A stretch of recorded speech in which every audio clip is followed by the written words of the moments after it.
Hey, this is Josh Thompson. Thanks again for listening. If this content is encouraging to you, it would mean the world to us if you would rate the podcast. Your rating will help more people find the show. You can also journey with us by subscribing to our channel. And if you share it on social media, please feel free to tag me and our guests. We appreciate when you share this podcast with those you know. We are believing it will continue to stoke the fire in people again. Special thank you to Landmark Coffee Roasters, a sponsor for this podcast. If you haven't tasted their coffee, you got to go check it out. They got the best beans in Southern California. Go to landmarkroasters.com. Type in promo code STOKEHOUSE to get 20% off. That's landmarkroasters.com. Special thank you to Ola Canvas, a sponsor for this podcast. They build super durable, high-quality clothing out of Costa Mesa, California. Ola Canvas is a small business of creators making some of my favorite clothing and products on the planet because they take time to build each piece and make it with high-quality material. Check them out at olacanvas.com. That's O-L-A canvas.com. Welcome to the Stokehouse. Time to get fired up. Yee!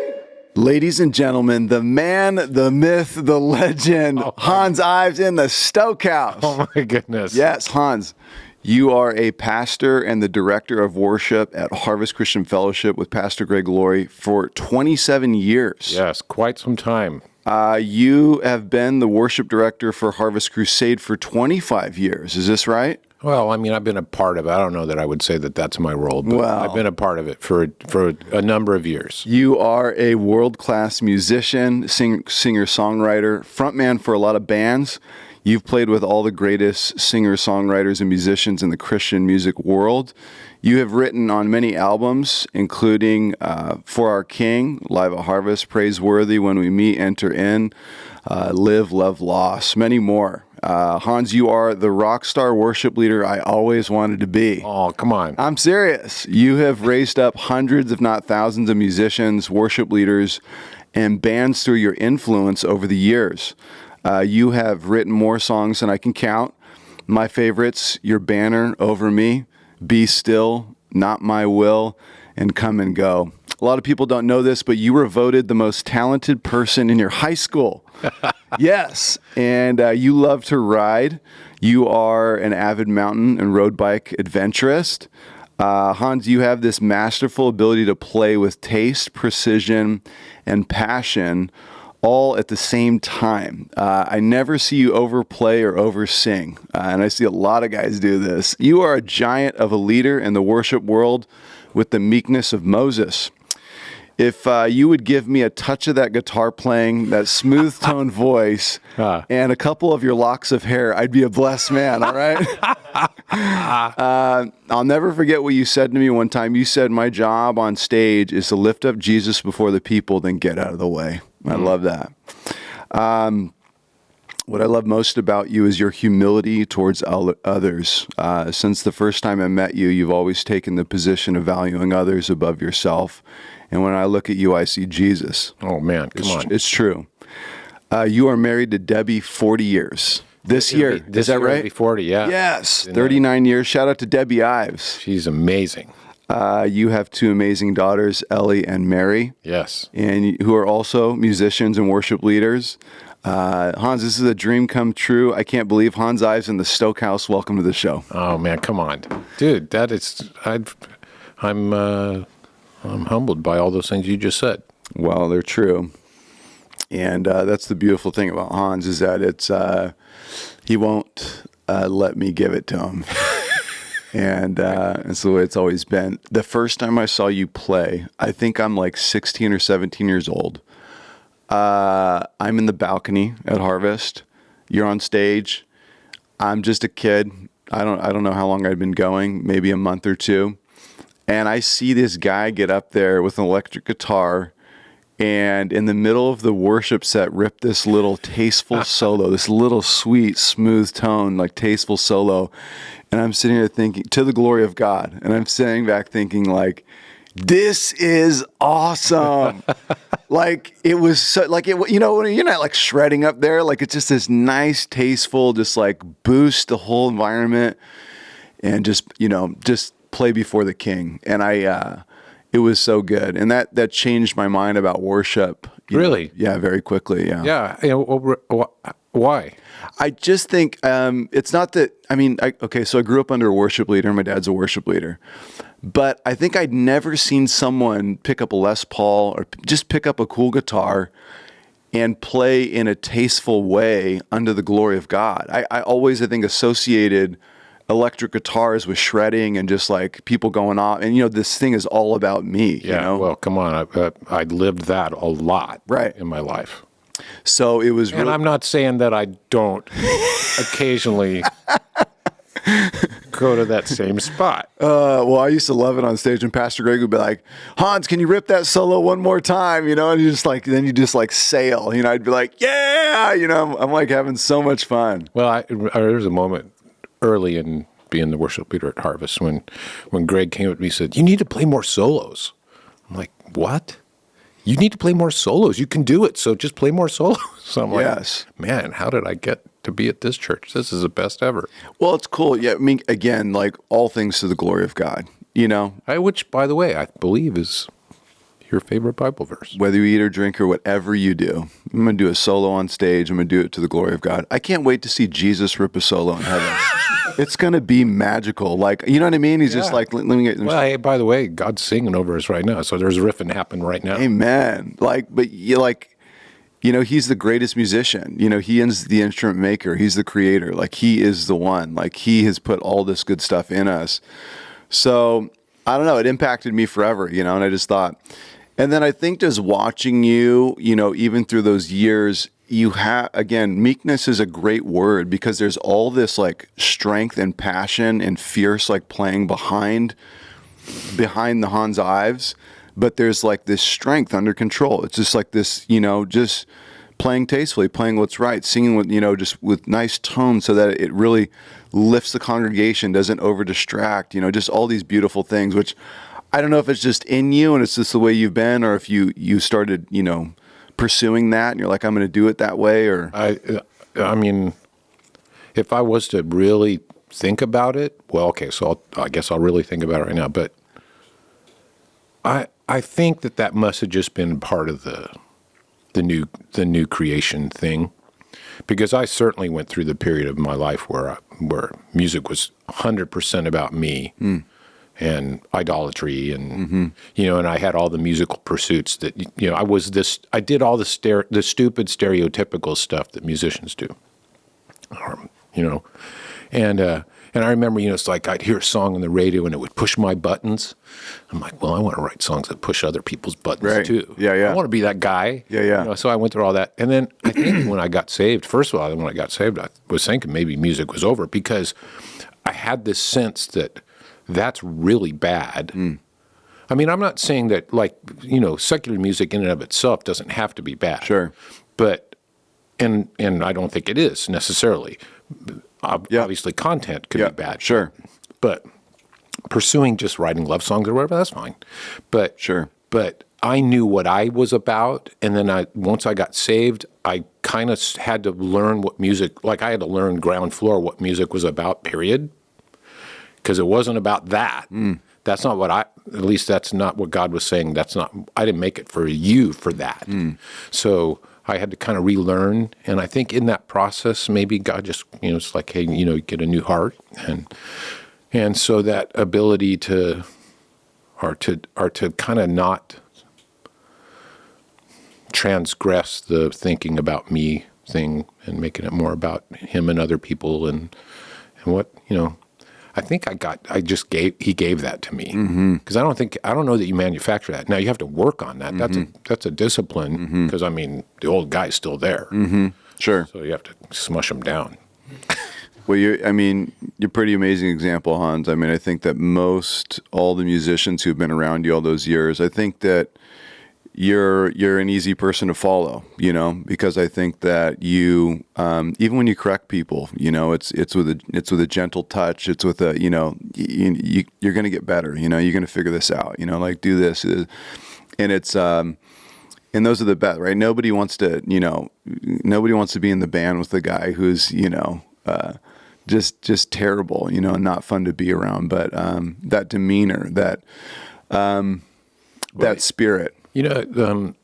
Jesus in Philippians talks about how he took on the form of God and thought it not robbery to be equal with God, and the whole idea of him making more of, like, less of himself. Yes. And that was his job. That's like the role that God gave him, and he took it on. Mm-hmm.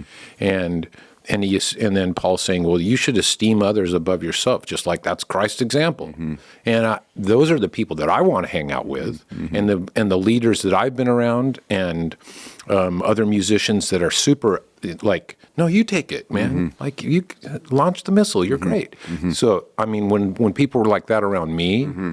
I received that. I was like, that's beautiful. I want to be that guy. Mm-hmm. You're a leader, so sometimes being a leader means making a decision. Yeah. And sometimes that decision is not going to make a couple people happy. Right. Or, you know what I mean? Yeah, it's not easy. It's not easy. So, but if you're in general thinking about other people before yourself, I think that people are going to be more apt to follow you in those mm-hmm. moments. And yeah. Yeah. Yeah. So you've been at Harvest as long as I was there, and leading every worship service I'd ever seen. And I love the imprint that you have established, there in that place. And again, it's not an exaggeration when I say hundreds, if not thousands, of worship or musicians and leaders, because what's happened is you really poured into these musicians, and all of this flow of musicians came up through Harvest, and then you have all of these teams and all these musicians sharpening each other, and then they're sharpening other musicians and raising up others. This discipleship of training, and it was like this worship ecosystem that, like, I had not seen before. I mean, it was just amazing. And I try to explain it to other churches. It's just nothing like I'd ever seen. And so it's really amazing what God has done, through the ministry. And of course, then just being able to play with so many great bands and musicians over the years. That's wild.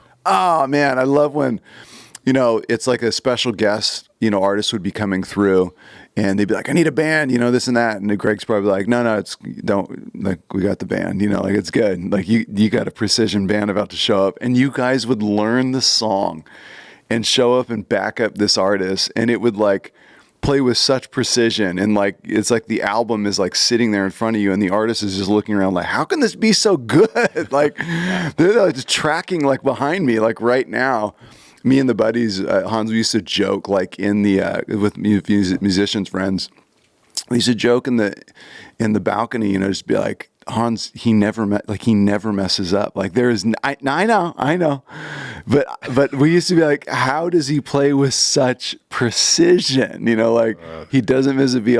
Anyways, I want to give honor in all these places, because, man, it's like decades of faithfulness and what God has done. And you're not just an average musician. You're, like, at the next level. There's just not a lot of guys that I see, doing what you're doing. And it's incredible, the legacy that you have left, that you are leaving, the imprint that you've left, that you're leaving, and you're still doing. You're still plowing ground. You're still pushing forward. And I love it, so. That's amazing to me. A lot of that is, first of all, Greg is a very gracious man and a loyal man. Yes. He's a great leader in that respect, and I'm thankful that I still get asked to be there. Mm-hmm. I see I'm in the process. I've been thinking about this for a long time, but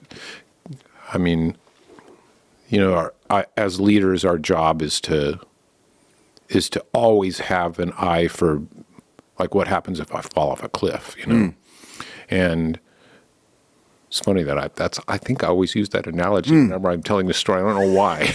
It's probably because you're a dangerous rider, and you ride mountain cliffs. Yeah, who knows? But it's like, so I can see, like, I don't have I have a date set for when I'm not going to do it anymore. Sure. And I really don't know what that looks like in the future, but I do know that's I got to pass the baton. Sure. So, but it's amazing that I'm still asked to be a part of it. I still feel vital, Oh yeah. And which is an amazing thing. That's the Lord. That's in the Bible. So He promised that He would do that. Yes.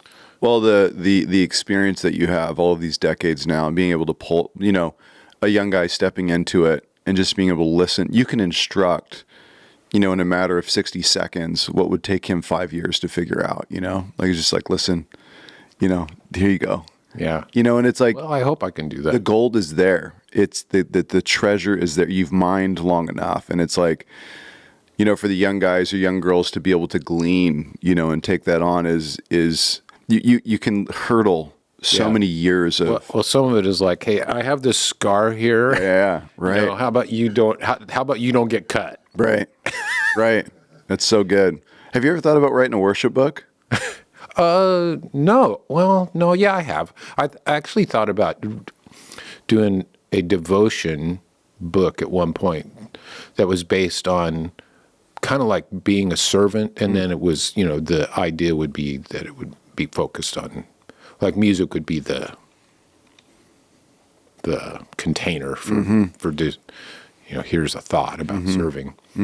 Because I've written I haven't done it in a long time, but for many years I would write a monthly letter to our worship team. And I thought, well, maybe I'll coalesce all those into a book, and then then life happens, and it's like, maybe not. You should. Or Musicians Network too. You had so many good studies. Yeah, yes, yeah. Well, thank you for saying that. I used to go to them. Yeah, we're back doing those again. Wow. Yeah, which is wild.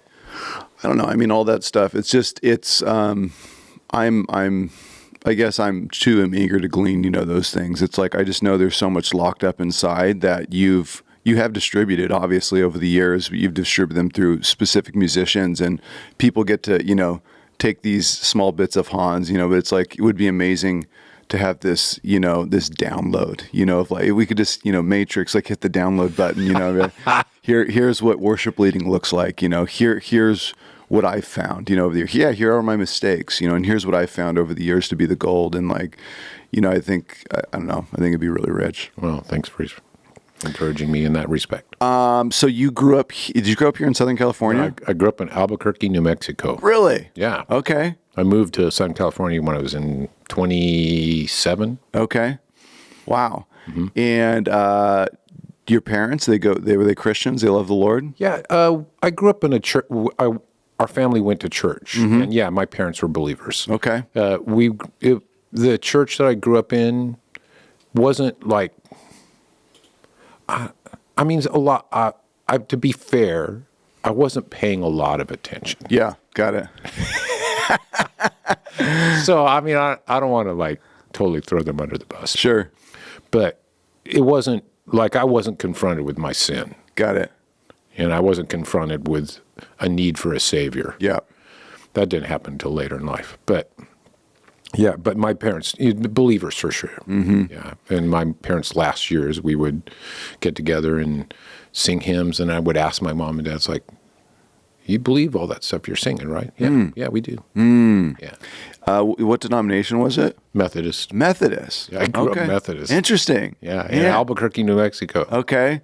And did you go public school, private school? Public school. Public school. Yeah. All the way through. All the way through. Wow. Wild, huh? Yeah. Well, and you know what's funny? And okay, I mean, the leadership thing, the gifting of being a leader. Yeah. Or what? Yeah, let's call it that. I mean, it is a gift. Sure.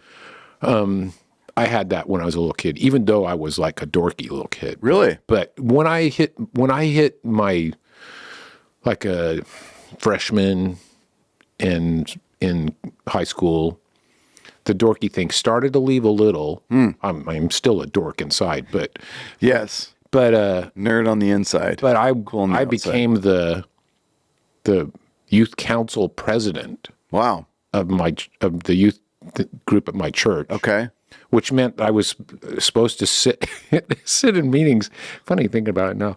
I would sit in meetings with adults at the church, and I was supposed to represent the youth.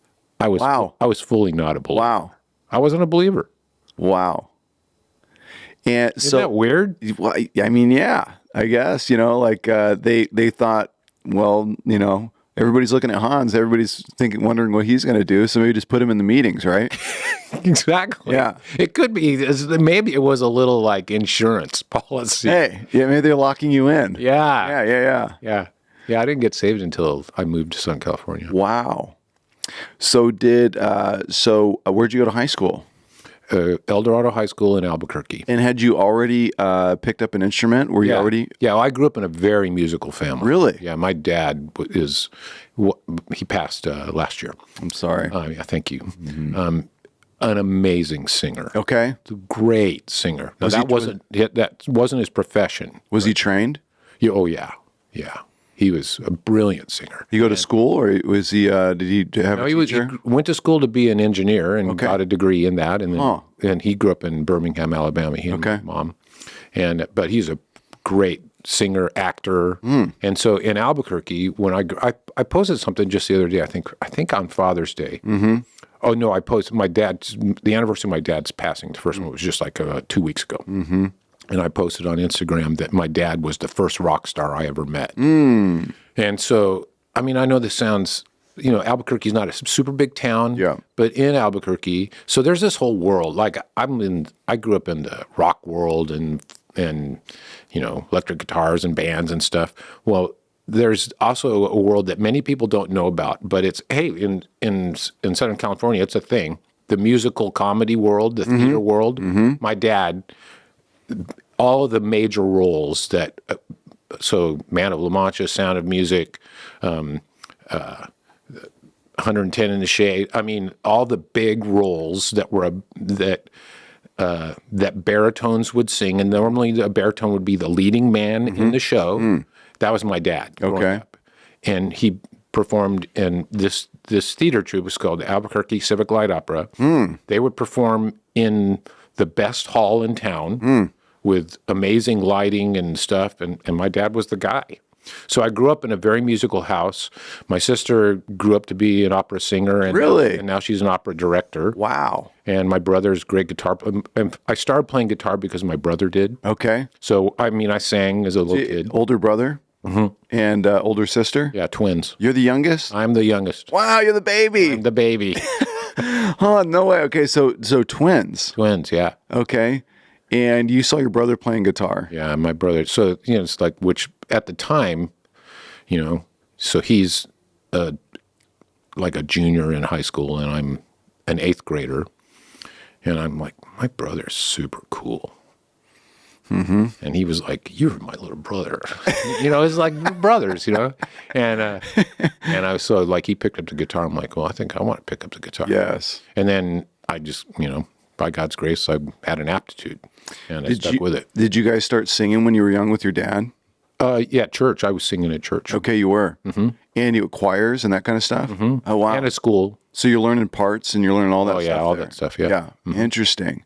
And so vocal training kind of came through choir, through the church, and through school. Yep. And then guitar playing, your first instrument? That was the first one that I was that I wasn't good at. We had a piano that I would plunk around on as a kid, but guitar, yeah. I started playing acoustic guitar. My brother was getting good, and he was cool. Mm-hmm. So I wanted to be cool like my big brother. Yeah. So I picked up a guitar and started learning with the group guitar classes, and I kind of, I had an aptitude. So I got pretty good pretty quick. Do you remember your first guitar? Yeah, it was a nylon string guitar that I think, now it would be like a Walmart, $50 special. Sure. It was probably 10 then. Yeah. But that was your baby. That was my baby. That was my first guitar. Oh, I love it. Yeah. And so, wow, you learned a nylon guitar. Yep. Very nice. First song I learned was Skip to My Lou. Okay. How old were you? I was probably 13. Okay. Yeah. Wow. So pick up the guitar at 13. And then you were doing the group classes, and what, they're teaching you chords, or they're teaching you... teaching you how to play chords and stuff. And I don't know, if you try and picture group class of people that are total beginners. Yeah. Got it. So, and then if you ever, I don't even know if that exists anymore. Yeah. In the YouTube world, it probably doesn't. But if it does, stop and pray for that teacher. Right. Yeah. it was probably very gnarly, but I just outgrew that pretty fast. Yeah. Because I had a musical thing already, just being growing up and Sure, your family and being in you. Yeah, and by the way, my dad's dad was also a brilliant musician. Really? Who literally could play any instrument, hand him an instrument, and he'll make it sound good. Really? Wow. Yeah. Okay. So it's kind of in Music's in the blood. It's in the Ives family. I see. Did your mom sing or play? She sang. Okay. She sang choirs, and then my mom was a really great seamstress, so she would do all the costumes. She was a big part of the costume portion of those productions. Got it. And then, okay, so you're stepping into high school here. The guitar is your friend. Well, junior high initially, so that's when I started getting good. Got it. And then in ninth grade, and then I kept at it. And it was it became a passion really fast.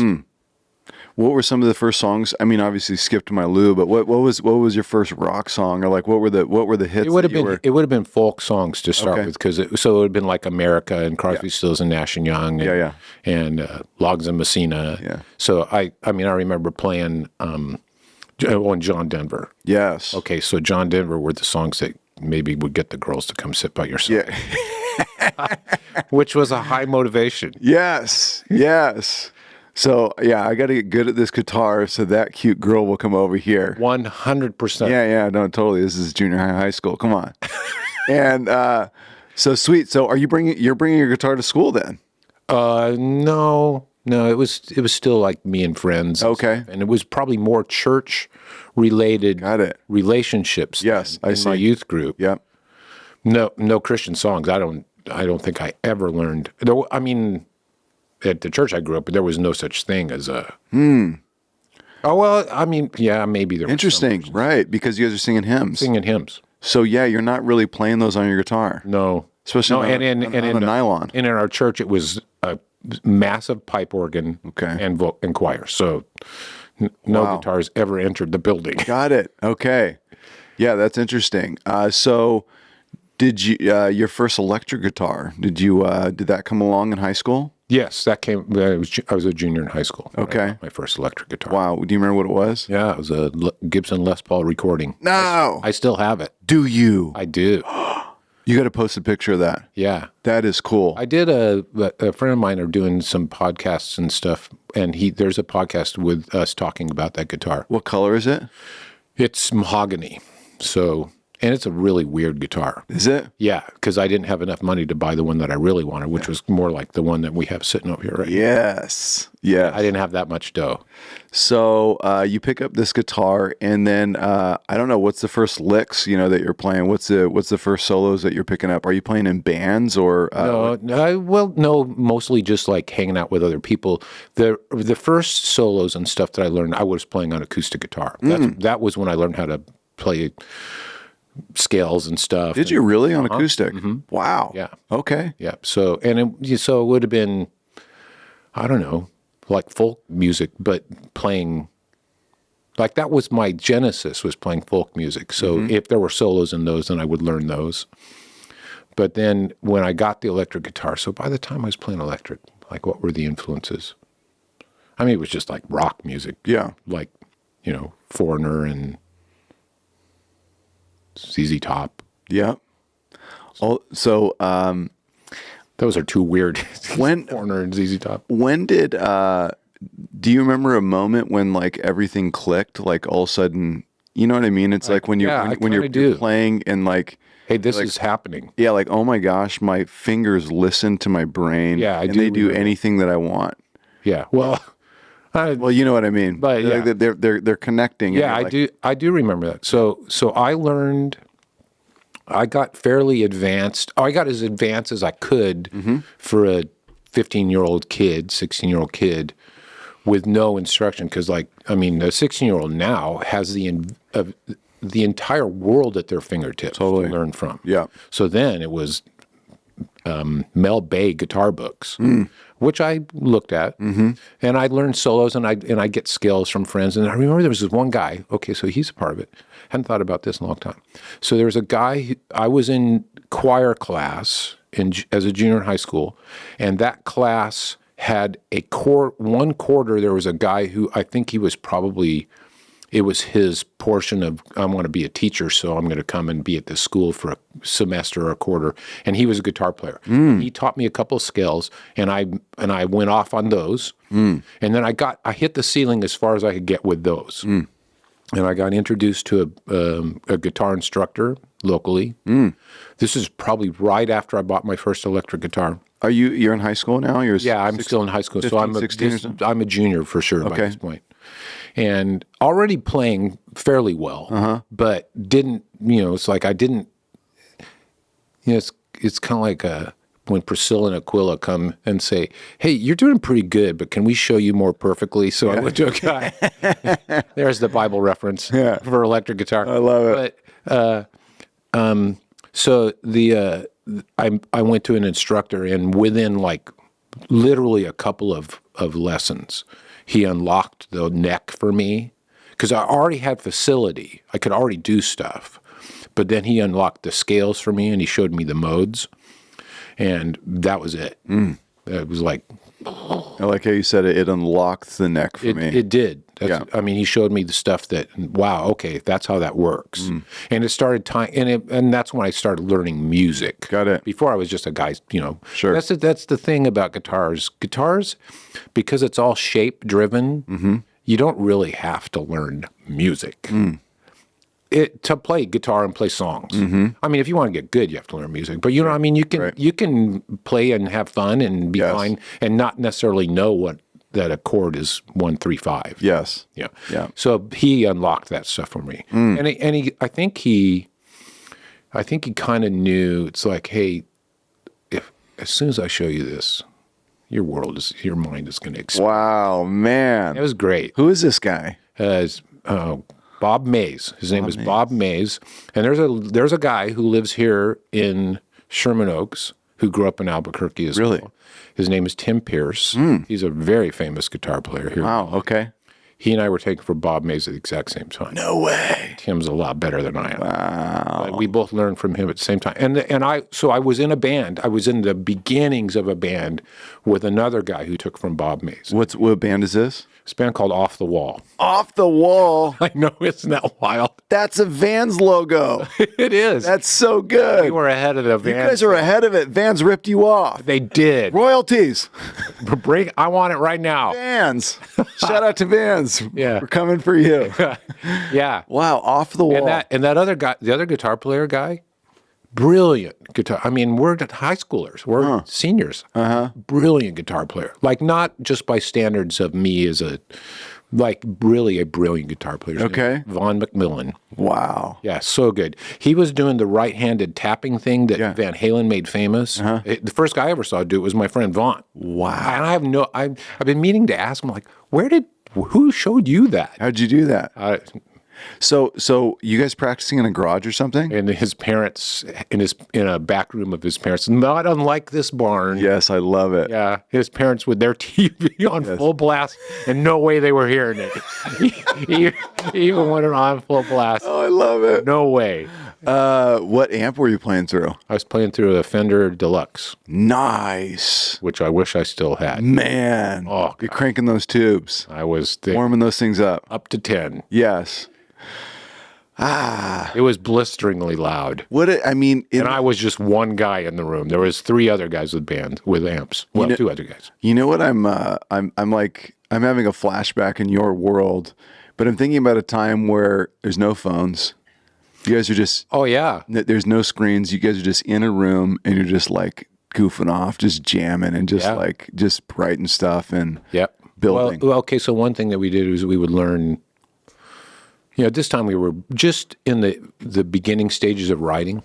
So we would learn like Steely Dan songs or Jeff Beck songs or whatever and play them. The other guys in the band were great, super great players. So this is your first band, Off the Wall, and you guys played through high school. You guys through like the last 2 years of my high school. You guys do any shows? Yeah. Backyards or high school, dances. Nice. Yeah. That's so cool. And I was a singer too. So, me and the bass player were singers. Okay. Do you still remember the tunes? Oh, You guys haven't recorded anywhere? Oh, yeah, there's some recordings out there. Nice. That's so fun. Yeah. Off the wall. So that band carried you through high school then? Mm-hmm. And you guys just jamming all the time? Yeah, first year, and then into my first year of college. Oh, you went to college? For one semester. One semester, where at? University of New Mexico. Nice. Okay.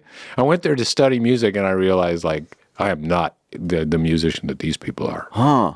So you just was not your thing? Yeah, well, I was like a square peg, round hole. Yeah. Yeah. And I was like, I just want to jam. Yeah. Don't teach me stuff. Right. Yeah. So, well, this is interesting though, Hans, because it's like when I think of what that has created, you know, it's like, because I don't know, you know, I guess most people would probably expect that you were like classically trained or something, you know, that you went through some like intense schooling, you know? Yeah. And you're like, I did go through intense schooling. okay. But it was in clubs and backyards and yes, playing a lot. Yeah. Yes. But I mean, it wasn't classical training. What decade was this? I'd have been in the mid 70s to the early 80s. Wow. But this is like kind of the heart of like when all of that like awesome music came out, right? Yeah. I mean, it's like so everybody like intensely focused. I mean, obviously there's great music come out of when did the Beatles launch? Early 60s. Early 60s. Okay. So they kind of launched. My first album that my parents ever bought us, that I remember, was the Beatles. Meet the Beatles. So this kind of like started stirring the Oh yeah. Yeah. What is it? Like when you reflect back on it, was there a certain like chord, was a certain note like that? Is there something on the album? Is there something in a song that just like it grabbed you? Do you remember like what happened in those albums? Because I wasn't there, you know, like I listen to them now and I know what speaks to me. Like I didn't even get introduced to the Beatles probably until my 20s. Like I knew a lot of their songs because everybody covered them. I mean, everybody has covered their stuff, right? So I knew all of their stuff through other people, and I'm like, wait, the Beatles wrote that? And so I started digging back into the originals. I'm just like, wow, you know, just really soaking in that emotion, you know, that just a lot of those moments that they were able to. I don't know. It's just like it's the same angst and stuff that draws people to music still. It's just, you know, that's what it was. And, you know, a lot of it is that, you know, the technology curve of how things have grown in regards to accessibility to equipment and et cetera and all that stuff.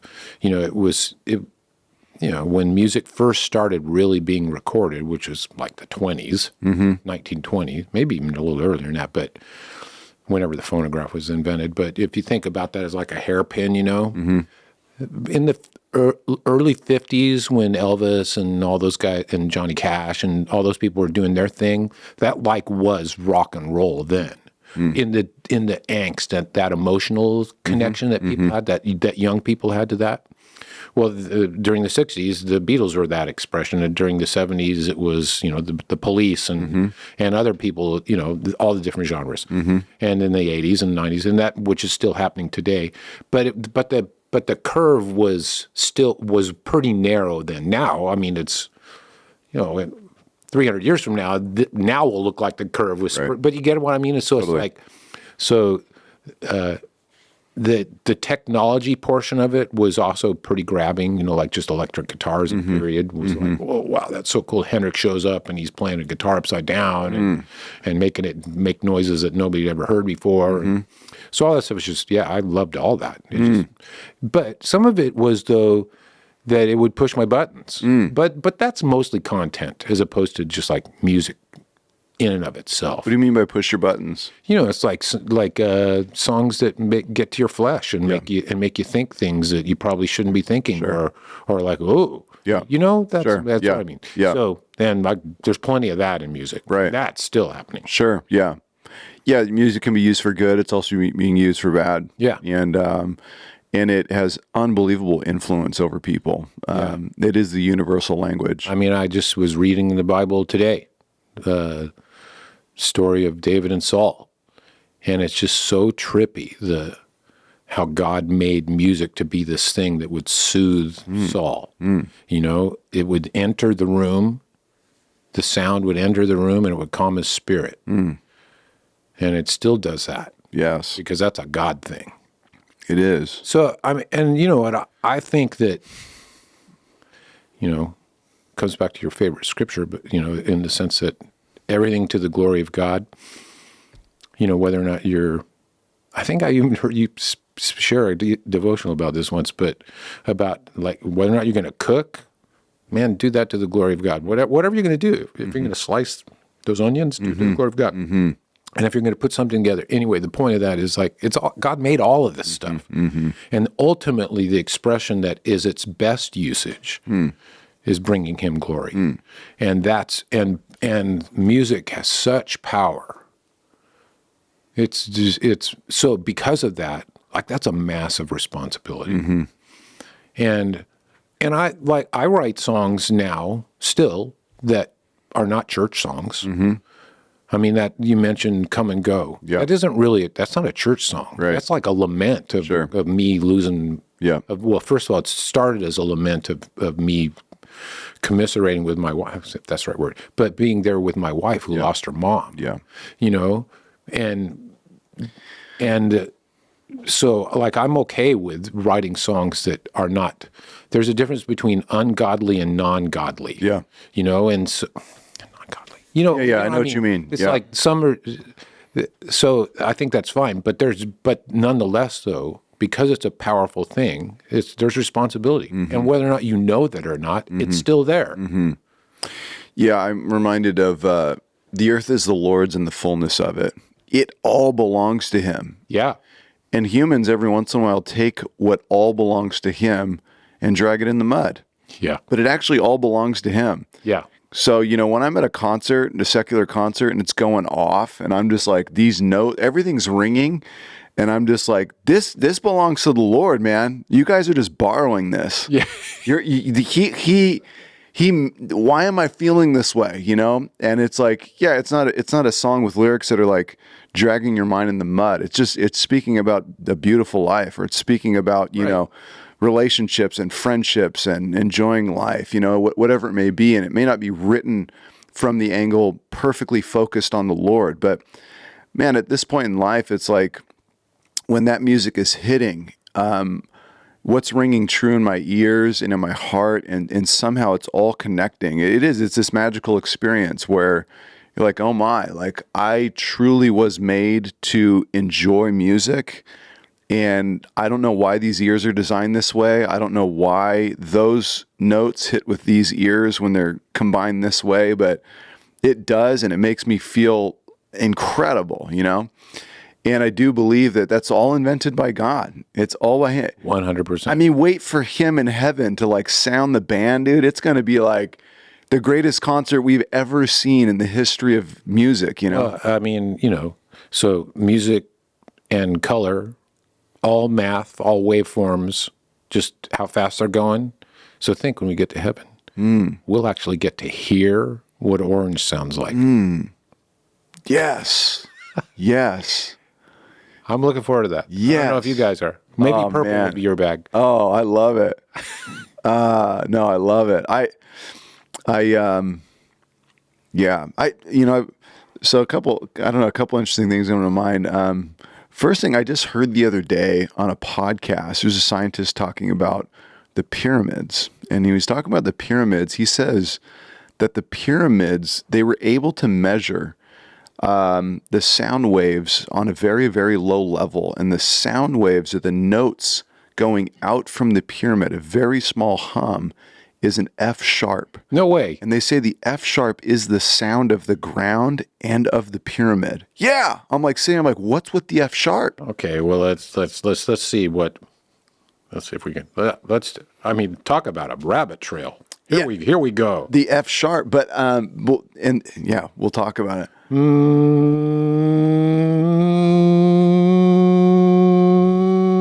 There's an F sharp, pretty close. That's 185 hertz. So For those of you counting. So this F sharp, this sound is like running through the earth, or it's like it's coming through the ground and it is That's wild. being pushed out through. Well, that's what I was wondering. I'm like, why is this note What locked? does that mean? Why is it locked into our earth, or why does it connect with us? And I was trying to think of like F sharp chords and, songs that, really pull that direction, or and why they would, like at a certain point in a song, why it drags you there, and why it feels that way. But I also think about like, why does a G sound so bright, and why does an A minor make you feel, melancholy or sad sometime? Why does it? It's math. It's math. It's cool. Well, I mean, in principle, it would be, because that vibrates at a certain frequency. Our ears receive it at that frequency, and that's a different frequency than a B minor or a C minor, or C sharp minor. It's just different. And I don't know. Isn't it amazing that we've been designed to like receive? I think a G universally is always going to bring like, flowers and birds, and like it's going to be this bright thing, Yeah. And I think an E minor and an A minor together are always going to like shift the room, into this like. Well, okay, but think about this. Those chords. So I mean, wow, we're really getting technical. I don't know. It all came to mind when we started talking about this like universe and the music. Well, okay, so E minor and A minor are both in the notes that are in those chords are in the scale of G. So what's cool is those notes, those melancholy things, are always wanting to get you back to home base. Just the structure, the way God made it is so heavy. But whatever key is and it could be F sharp, it could be F, it could be C, but whatever key you're playing in, the other chords in that key signature are always drawing you back to home base. I love that. That's kind of cool. I love that. And I mean, only God does that stuff. I love that. This is all, He spoke and it all just happened. What's it like? Why does food have to taste good? Well, that's another great example. Why does watermelon, first of all, taste like watermelon tastes like? And why does it hit our taste buds and we go, oh, that's watermelon? And why does that taste good? And for that matter, why does a certain color of green on a leaf look so beautiful? Why is that? I don't know. Well, His name is Yahweh. Yes. It's like it's designed in us. It is. And it's pre-programmed. And which is why it must just break his heart when we don't, connect with him and say, you're awesome. No, I love thinking These about are super deep subjects. I love thinking about this stuff, Hans, and I'm with a master musician, so I got to like talk about these things. It's like, music, again, it has this, when the worship happens at Harvest, it is really preparing the hearts of the people to receive the word of God. There's this awesome moment. Everybody's looking to the Lord and receiving and blessing him, ministering to him, and then receiving. He inhabits the praises of his people. He's enthroned upon the praise of his people. And it does something mentally to us, emotionally to us, physically to us. Yeah. That's what I also love. The music was loud, I always loved that. It was like, I can feel the bass and the kick, like coming from the stage to the balcony. I'm like, yeah, like I never play with inner ears. I never did it. I tried and I couldn't stand it because I needed a wedge like in my face. I want to feel everything. I want the whole band coming through there, and I want to just the same way this is happening right now. I can feel our voice, everything kind of compacted into one place, being able to feel the music, and it does something to you, prepares you then to receive the word of God in a way.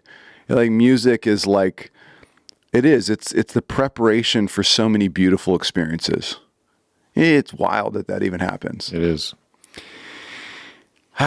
So I feel super blessed to be like I'll use the word water carrier for that thing. Just that music is, or a delivery vehicle for that cool thing that music does. So you dropped out of college. I did. You one semester in, you're like, I'm out of here. And you hit the road. Not long after that, I moved to Northern California. For about 4 years. Wow, where at? Sacramento. Sacramento. And doing gigs there with a band. Playing in bands, yeah. Wow.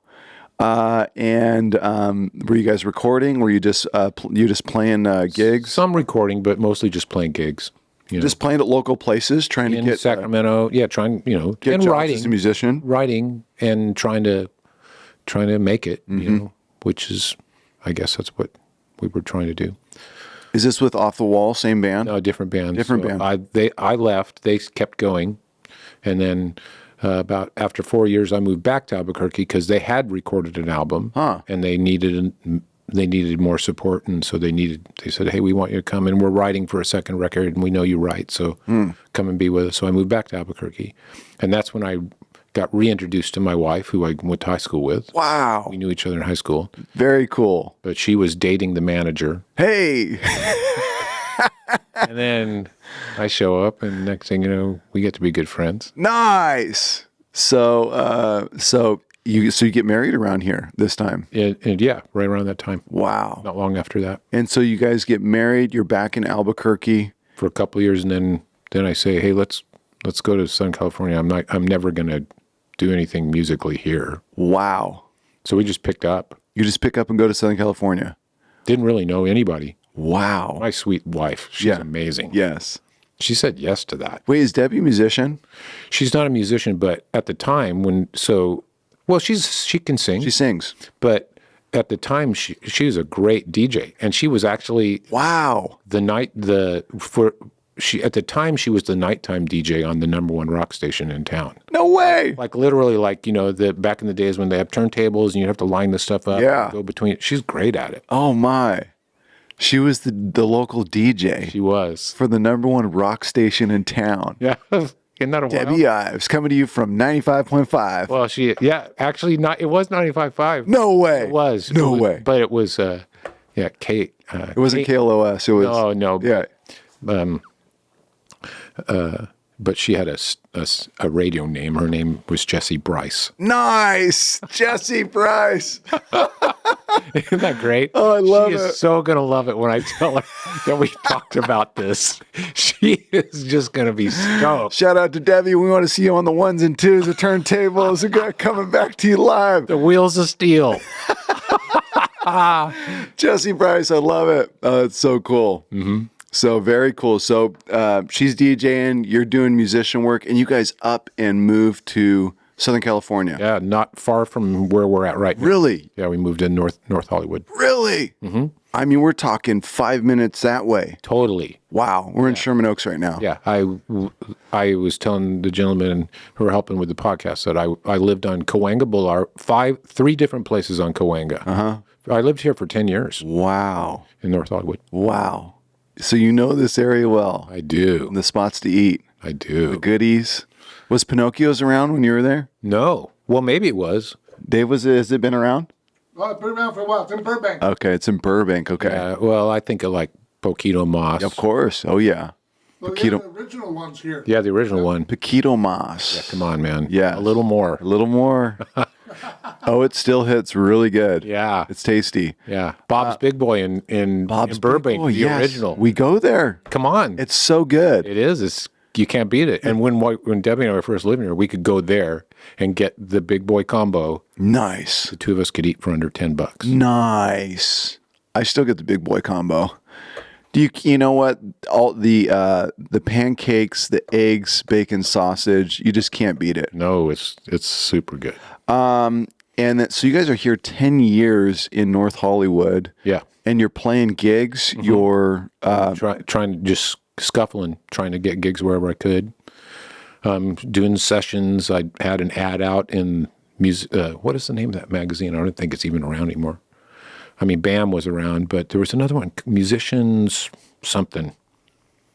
Anyway, but I put an ad in that and would get calls because my price was really cheap. Mm. And I would do sessions and gigs for people that were trying to get signed, and so they needed a guitar player, like a duo or something. And they would put bands together just for one night. And so I was doing all that stuff, playing clubs too. Wow. Any fun connections it was made in those 10 years? You were just like, it was kind of cool to be able to do that or play with yeah. Well, one of the things I got to do is I played with this guy named Chris Curtis, who ended up writing he wrote a couple of musicals. One of them, which I don't think it's still on Broadway, but I mean, he wrote a musical that went to Broadway. Wow. But at the time, he was a singer-songwriter guy, signed to a production deal with a local guy here. But Chris, so we would do supper clubs with him.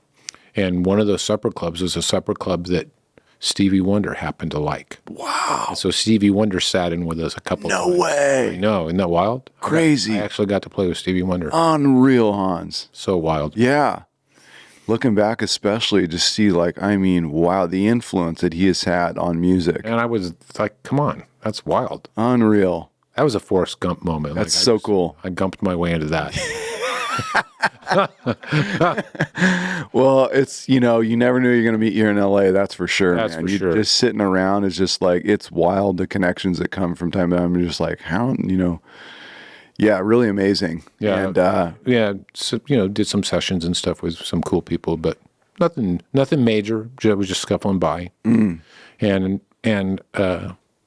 didn't, I mean, it would take a whole nother podcast for us to talk about my complete journey to faith.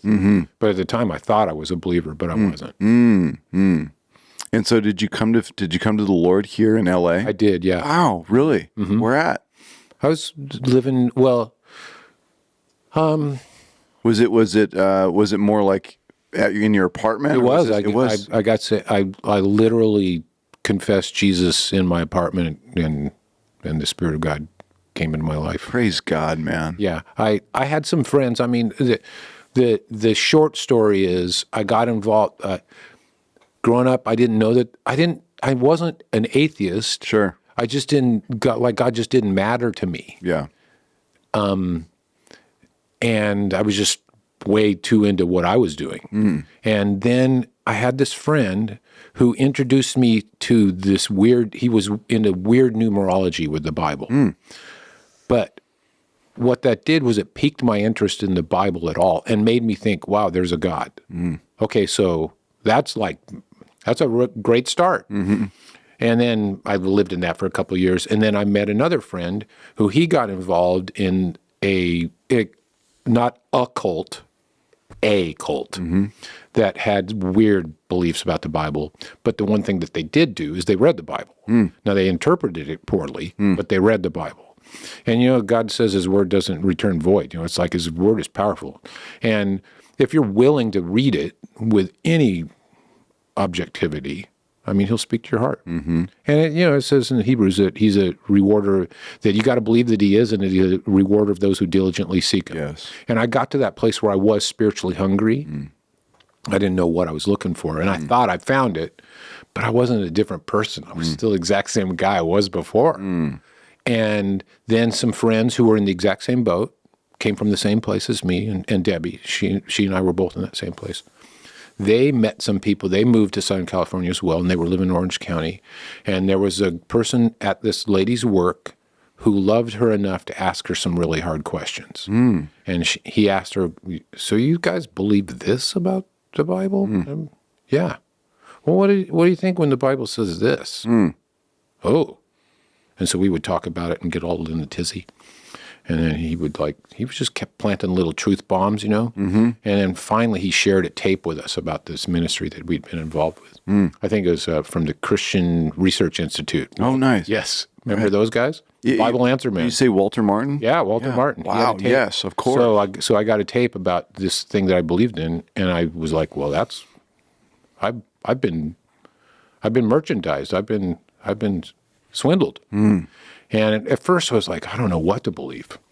But, God didn't allow that vacuum. And so, because fortunately that guy loved us enough to share, so he'd share the truth with my friend Karen and then her husband Mitch, and then they would share it with Debbie and I. And then I got to this place where I was just sitting in my house one day, just like, yeah, I'm reading, I don't even know necessarily the scripture. I believe it was in 2 Corinthians. And I was just like, Jesus, you are who you say you are. You are God, and you paid for my sin. You know, Romans 10:8-9. And I got saved. Wow. And I shared with my wife that night she got home. I was like, this happened to me today. Wow. And I'm like, I want you to know that too. And she's like, yeah, I'm there too. Because she was listening to the tape too and felt horrible as well. Wow. So we got saved in our little apartment. Oh, I love it. Isn't that wild? Yeah, it's so awesome right here in LA. And the cool thing is that, I mean, I think one of the coolest things about the story is how much that person, in the same way that God makes music, you know, and all that weird math, the math of me moving from Albuquerque to Southern California and my friend doing the same thing, and then her getting a job at this place where this guy is a Christian Research Institute follower and apologist and knows enough to ask the right questions. Unreal. And ask the right questions, then that just unraveled our world, and then all four of us came to faith. Wow. Isn't that wild? Yeah. It's mind-boggling. Well, it's like if you would have dove into the college stuff, you know, like who knows what would have happened? Ever even made it to LA. I don't know. Yeah. Or when I got here, if I would have become successful. Right. But I wasn't. I mean, I was making a living, kind of. I was pretty poor. But yeah, if I would have just hit, like if I would have gotten what I came here for, I don't know what would have happened. But that's not what God had. Hallelujah. Praise God. He had a different plan. He did. So it's amazing. You got your training in the clubs and bars and rock stages and sessions here in LA. Which by the way, that training, 100% all that time when I would be on stages singing as a front man doing club music, 100% that stuff has come to play in my life as a worship leader. Because I'm comfortable in front of people. Yeah. You know, I'm not, that moment doesn't bug me. Yeah. And I'm even willing to like press into those moments because that's what when you're a front man, you know, like, Yeah. pay attention. Right. You know? So yeah, God, he doesn't waste anything. And so you come to the Lord, and yes, he starts to redeem all this stuff for his glory. Yeah. He's like, yep, I've got all these things that maybe, have been used in ways that I didn't ultimately intend for them to be used, but I have a trained guy who loves me now, and I'm going to take all of his gifts, talents, and abilities, and I'm going to use them for my glory. Yeah. And he starts to change the trajectory of your life. And so how do you guys... In every possible way. Wow. You guys find a local church, or? Well, we tried to find a church local. I mean, we tried a bunch of different places. And when you consider the fact that we felt like there was when we first got saved, like we knew we were saved and we knew we needed to get around people like us. But there's a trust thing when you've just given your heart over to this thing and you find out it's a lie, you know? So that was hard. Right. That was really hard. Totally, yeah. Feel deceived a bit, yeah. Yeah. And so, like, who do we trust? Where do we go? So we tried some local place. I won't share places locally, but they weren't a fit for us. Yeah. Because I think we were really guarded. Well, that same friend who was he and his wife that were a part of us getting saved, and their friend, they were living in Orange County. They started going to Calvary Chapel, Costa Mesa. Really? Yeah. So they were sitting under Pastor Chuck, and they were there. They had a baby, and then they went to get their baby dedicated, and they invited us down. So we were like super brand new believers. I don't even know how many months we'd been. How old are you think? I was 30. 30? Yeah. Wow. Yeah. So we were brand new believers. I might have been 31. But, okay. And so we go down to Costa Mesa, sit in church, and the music was good. Yeah. It wasn't like Harvest music in the sense of the aggressiveness of it. Sure. But it was very well done. Yeah. Excuse me. But then Chuck got up and spoke, and Debbie and I were like, it was so glorious. Just that sense of he's talking about the Bible. I totally understand what he's saying. And it is blowing me away. And Debbie and I looked at each other literally, and on the drive home, we were like, we got to find the closest place to us, because we can't drive that far every Sunday. We got to find the closest place to us that's going to be like that. So phone book, Calvary Chapel, what's the closest one to us?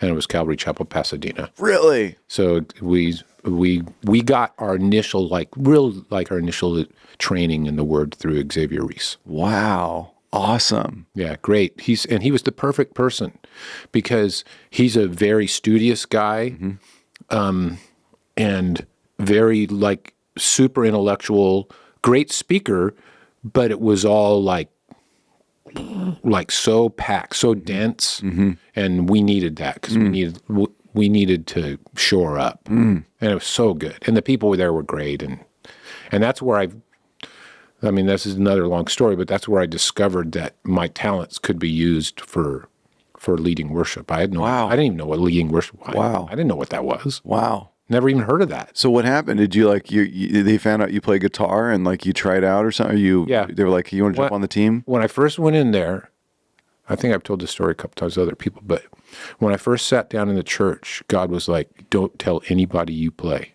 because you don't understand what they're doing. I want you to just sit there. It was like it wasn't like an audible voice, but it was definitely God telling me, you shut your mouth. It was clear. It was definitely clear. Yeah. And so I don't remember how long that was, but one of my friends who got saved, part of that whole group of people, because there was a number of people that got saved in during that time. He started attending the church, and he was like gung ho. I'm going to start serving. I just got saved. I'm here. Put me to work, coach. And so he was in the theater world, and so he's asked if he could start a theater ministry, and they said yes. And he was also part of doing things in the parks, and he invited me to come out and, hey, well, come on, man, come and share one of your songs at the thing. And I did, and they were like, who are you? Because I can play and sing, and they're like, "Who are you? Yeah, what are you doing hiding?" What? Yeah. And I'm like, well, Debbie and I are, Elly was super little, so so Elly had just been born. Okay. 94. Okay. So, maybe it was a little bit before Elly was born, but she was born while we were going to church there. But then I learned, I don't even remember how it is that I learned some songs. And prior to that, I'd been working, or during this time, I started working. I had a connection through all of my ways of getting gigs. One of them was I made a connection with a guy who was a Christian dance music producer. And I was playing sessions on his songs, and then he invited me to work at his label. And so I got to hear some Christian songs through that. That's how then through church. And so then they said, well, you sing and play. Why don't you come and do this? Why don't you do this event with us, this park coming up in a couple weeks? Okay, sure. So I did it. Can you do another one of those? Yeah, sure. How about you come and would you do a Sunday morning for us? So I went and played a couple songs on a Sunday morning. I led worship for a Sunday morning. And people entered in. I was just being me. And next thing you know, hey, can you come back and do that again in a couple weeks? Wow. Can you do that some more? And I, at that exact same time, then my friend that was attending Calvary Chapel, Costa Mesa, who was a drummer, started playing with Greg's Monday night team. Really? Yep. And their guitar player on that team left. They said, we need a guitar player. He goes, well, I know somebody.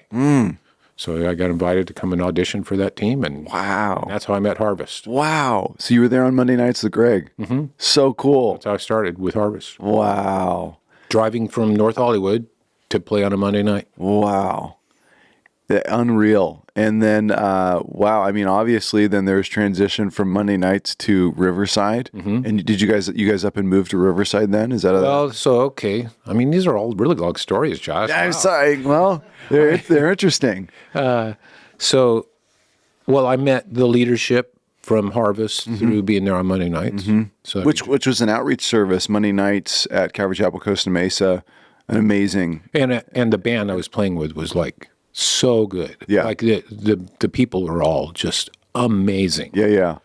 one of the best musical experiences at that point in my life that I'd ever had. Really? Yeah, because it was so organized and everybody's really skilled. Who was playing? Who's Bill Batstone was the music Bill director. Batstone, the legend. And Mitch Ross was playing drums, and Daryl Cook playing bass, and Rob Rinder playing keys, and his wife was singing, and a bunch of great singers. Cool. So good, just amazing people, and they're all like better musicians than me. So I'm just like, I was just so thrilled. And there I was with my long hair and a flannel shirt, playing electric guitar, and not singing. I didn't sing for like the first couple years. They didn't even know I sang. And then God gave me a song, sitting in my little apartment on Cahuenga, just south of Magnolia. We're on Magnolia right now. Wow. Just in my apartment, he gave me a song called "You Lure Are Faithful."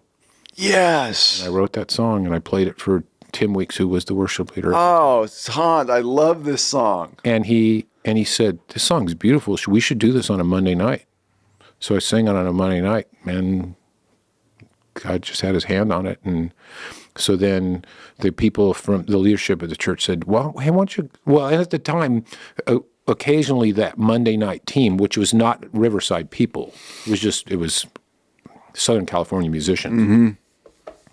We would get asked to do like a Sunday night at Harvest, and then through that, and then me leading. So I sang that song on a Monday night, and it went good.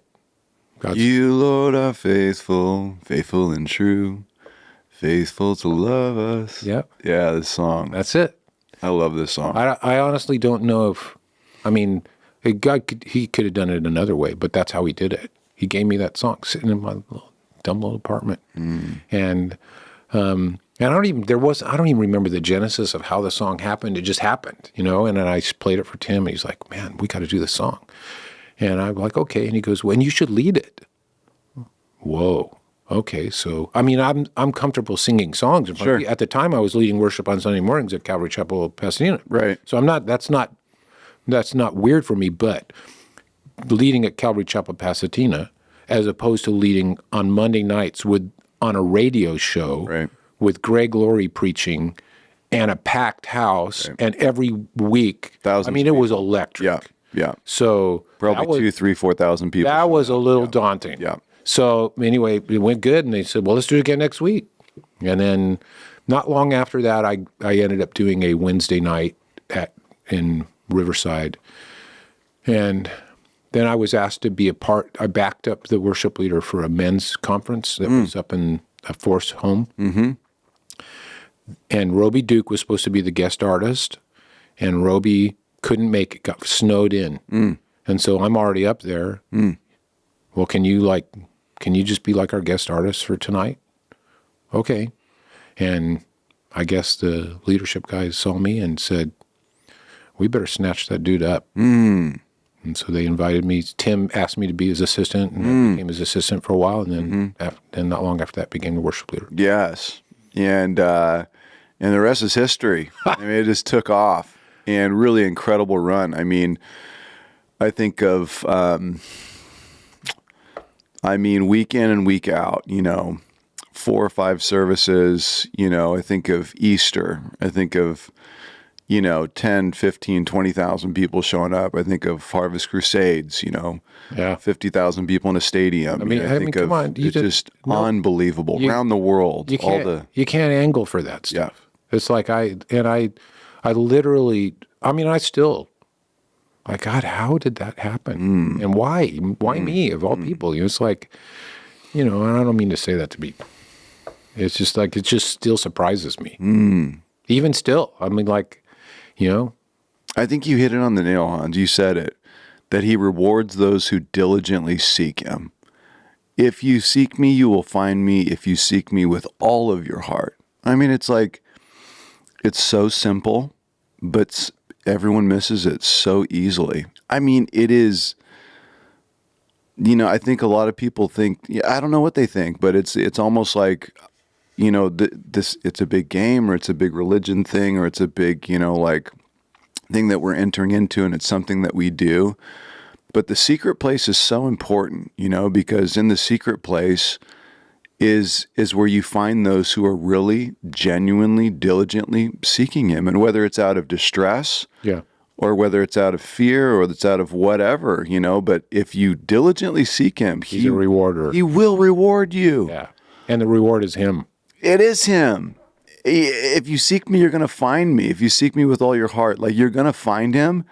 And finding him is the greatest adventure in the universe. You get on that train 100%. and it's over. You'll be blown away by where you'll go and what God will do. Yeah, I mean, I feel, that today, driving in, there was this is the weird stuff that goes through my brain, but there was a billboard for Sprite that says, obey your thirst, right? And I looked at that, and, obey is like super big on the thing, and I'm thinking, that is so weird that word is used in that context because, and it's not new to culture now. This has been around forever. Mm-hmm. But obedience, obeying God, like that is like, and that's really it starts with just acknowledging you're there, God, right? You are there.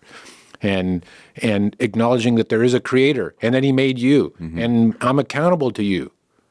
Okay, so then if you get to that place where you recognize that you were made by a creator, and you kind of if you're I think objective enough and can get out of the flesh stuff that's there from the moment you're born, from the moment you're conceived, and you can get to that place where like, okay, well then I need to figure out how to interface with that creator. That is the adventure. Mm-hmm. And it's a lifelong pursuit, and it's so beautiful. And it's like all the stuff we talked about, all the weird things about music and food and nature and all those things are just like glimpses into his character. Mm-hmm. Mm-hmm. And man, finding him out and then him rewarding you with himself, and then that spurs you on to like, well, I want another hit of that. You know what I mean? It's like that's the dope language, but it's like, man, that is the thing.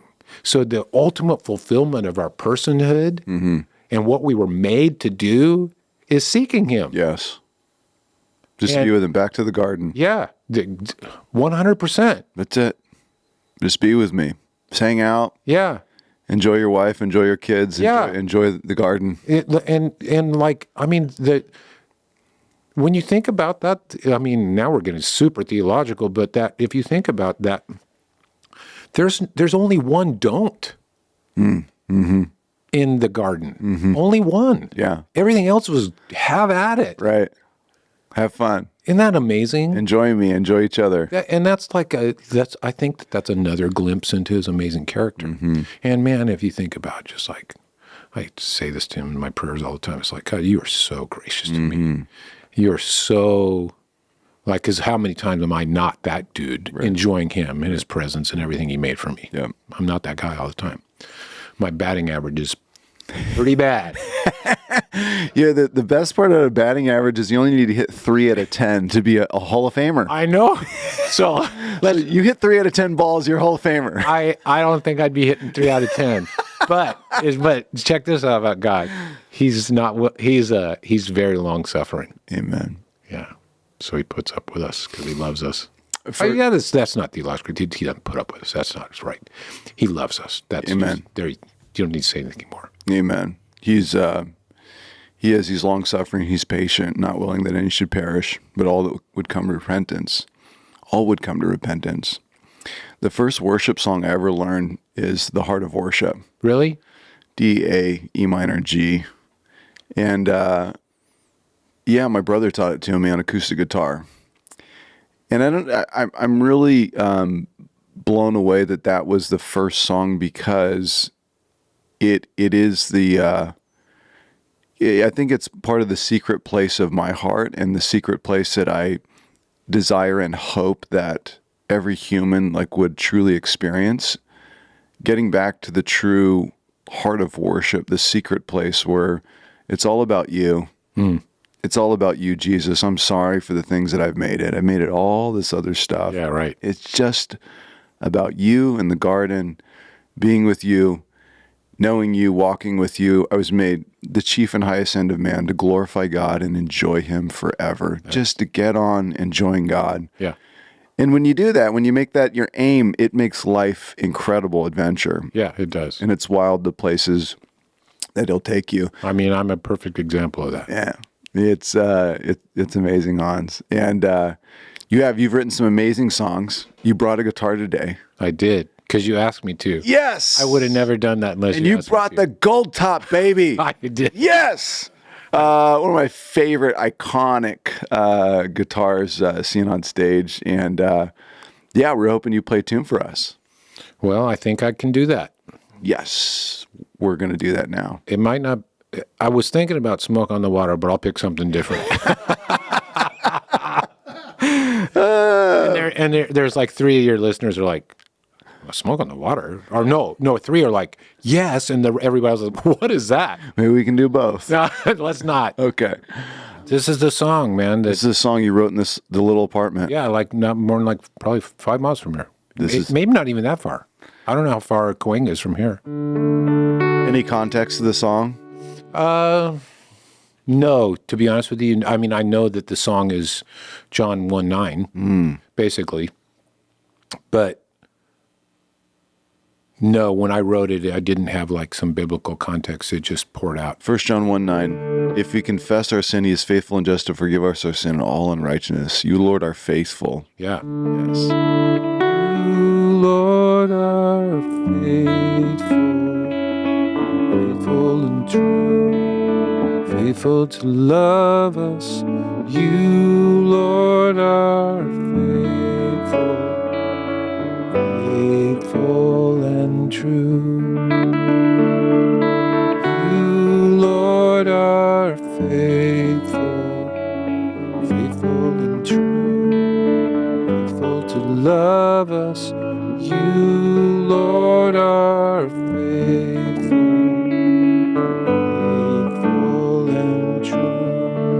And when there comes a time I falter, I call upon your name, and I know that you are faithful to remove my guilt and shame. Which is pretty dang amazing. Yes. You, Lord, are faithful, faithful and true, faithful to love Hans and Josh and Dave and Chris and Aaron and anybody else who's listening to this. You, Lord, are faithful, faithful and true. Yes. Yes. Beautiful. Yes. So good, Hans. So good. And Shall I put this down now? I was gonna say, you want to rip a couple licks for us, some rock licks for us? Any fun ones that you've been holding on to for the decades? Yeah. Okay, you need to turn that send down. I'm about to give you some rage. Let's go. I'm ready. Los Angeles! Are you ready?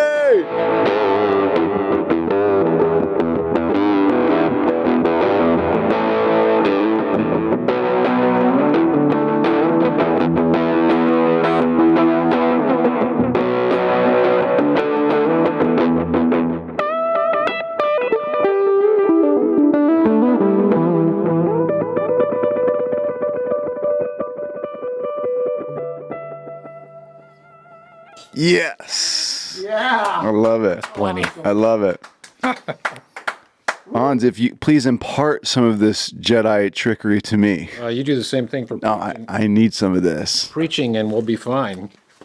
No, thank you for sharing some music with us. And you were telling me earlier that you guys are you're working on remastering one of the first projects you'd worked on and getting that up online soon. Yeah. Yep. This is going to be a year where I think I'm going to be releasing a lot of music. Awesome. So I remixed and remastered my record For Our King, which I released 25 years ago. Wow. And some other worship songs I've got coming out. And then as a side project, I have like this lo-fi thing that I've been working on for a while. Yes. So I'm going to send that out too. Awesome. Because, it's all for the glory of God. Yes. No, amen. You got to do it. Keep writing, keep sending. Plus, and I will say that,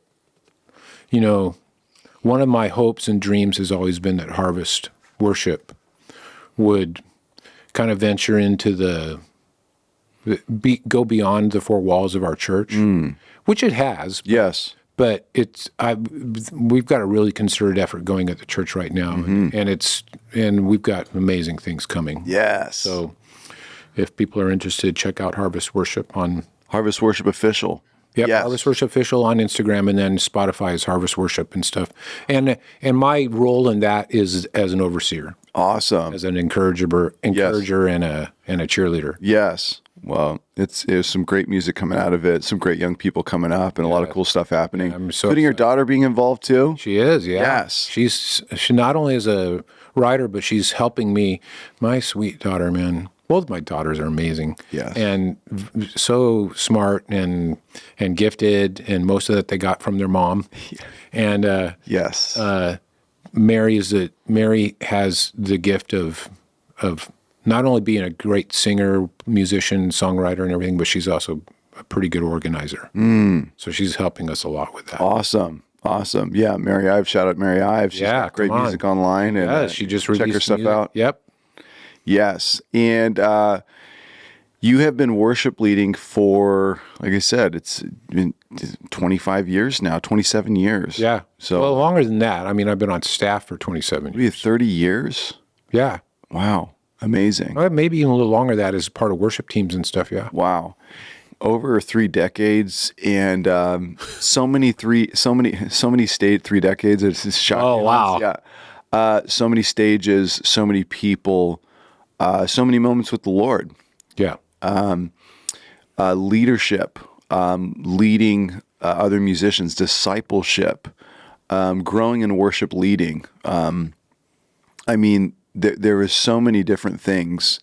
I don't know, when you look over all of this experience and all of these years, I guess I want to bring it back to the original question is, what do you see as the true role of the worship leader? When you're teaching a brand new musician, somebody who's stepping on and they're just learning this, what are you ultimately trying to get them to do? It could take a whole lot. I mean, people go to school for 4 years to figure that out. But I think that, like, the overarching goal of a person who is part of a ministry function that uses music in a worship service. Mm-hmm. I'm trying to be careful about that language, but is that I heard it said once that our job is to reawaken people's awareness of the presence of God. So, like, it's just a reminder. And so, that's part of it. Instruction is you're teaching people theology. But more than anything, music in church is intended to be a vehicle where people, you said it earlier, where it's intended to be a vehicle that people use to express themselves to God. Mm-hmm. And at the same time, he, in his graciousness and in a mysterious kind of way, meets with us, not only as a church, but as individuals, and then speaks back to our heart.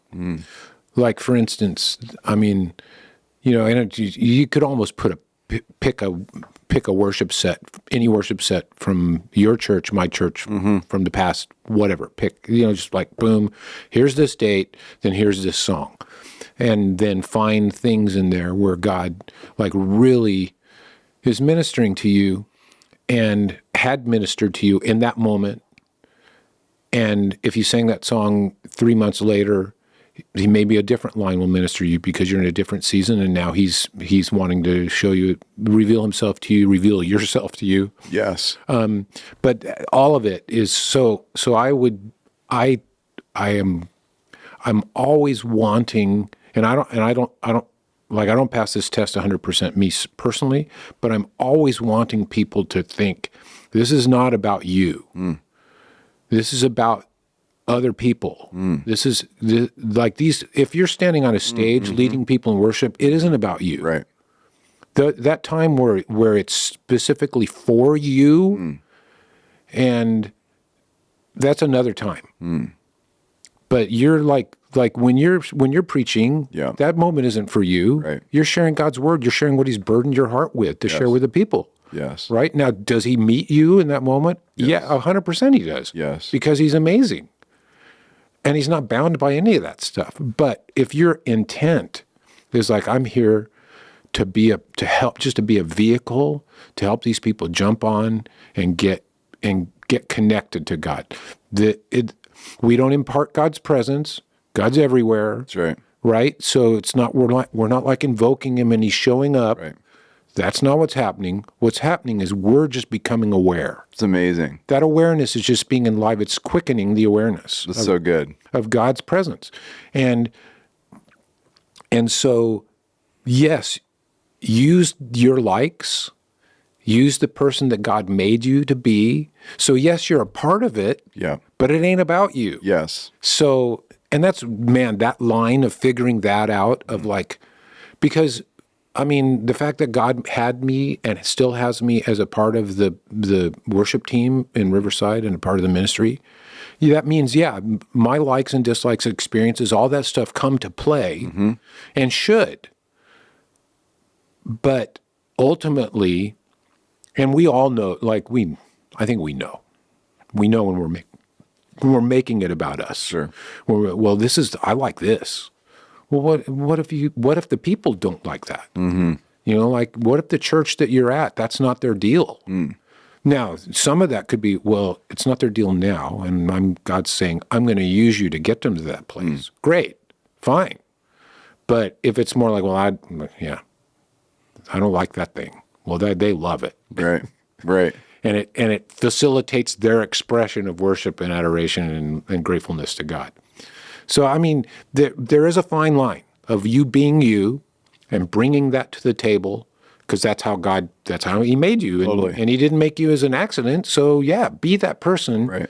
But it always has to has to be brought into the obedience of the moment and really what the moment's about. Yes. So that's what I would teach people. No, I love that. I mean, it's making people aware of the presence of God. It's already there. It's there. It's like he's there. The worship leader's design is to like almost pull back the curtain and to show. Yeah. You know, like let's go look at God. Yeah. You know? Well, and I mean, if you think about it, think about.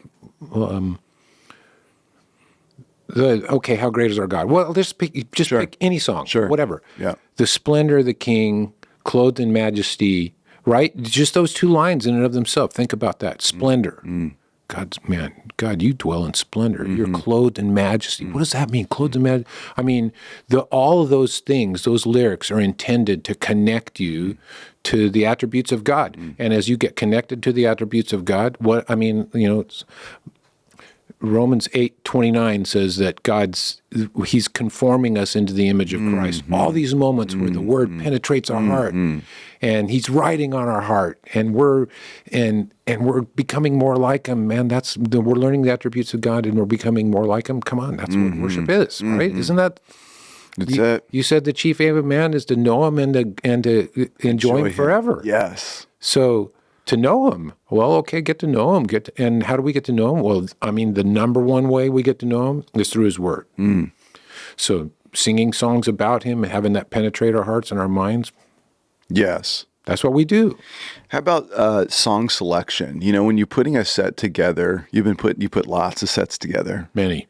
What is for a Sunday service or for a normal church service? What is the aim at the song selection? You know, is there been a formula? Has there been an equation that's really worked well, or are you doing one old song, one new song? You know, are you doing an upbeat song, a slow song? Is there anything that any type of recipe that you've done over the years? Well, I mean, I have, Yeah. but I've shared a bunch of times, I think, in worship leader conferences and stuff, and when people ask me this question, is that I don't think there is a formula, because if there's a formula, we'd follow that as opposed to we follow that instead of falling on our faces and asking God for, can you give me something? It's good. Which is way more desperate than, and then I do a song that's 80 BPM, and then I do one that's at 70 BPM. You know what I mean? Yeah, totally.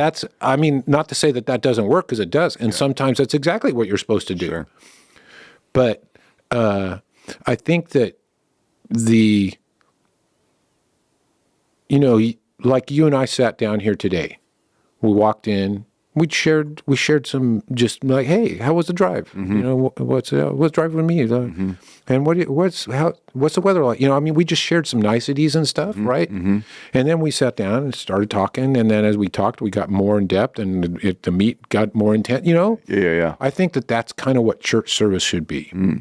I think that that's not always the way it should be, because sometimes you meet with somebody and you're going to sit down at the table and there are no niceties. Sure. I mean, not that you're not. Yeah. There's no animosity, but you're going to get into deep things instantly. Quickly. Yeah.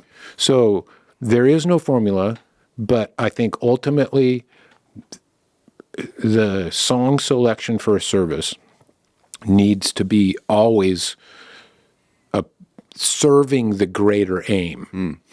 And not to say that worship in and of itself, worship, our culture defines, when we hear the word worship. Sure. I mean, and so I'm not going to fight that. Sure. But we all know it's more than that. Right. Right. Serving, It's our whole life. Yeah. It is. It's our whole life. Yes. That's what worship is. So, but the music portion of that expression. Yes. Needs to serve the greater aim. And as does the message, and as does the serving, and as does, like, what's God's heart for people today? And his heart, I mean, in some respects, is never going to change. So, like, there's some blatant statements that you could say about him that that he wants people to know every time you meet, whether or not you've known him for 50 years or none. Right. But there are also things that he's going to share with you today, sitting in one seat, that he's not sharing with the person next to you, because you're different and you're different places of life. So the song selection needs to be, back in the day when I was the only person making those decisions, now it's like a committee of people, which is great. Right. It's harder, but great. Sure. It's harder. I would say, as I was praying and getting ready to prepare the list, I would say, God, I have no way. I am not capable of picking 5 songs that are going to meet 6,000 people's needs. I literally cannot do that. Right.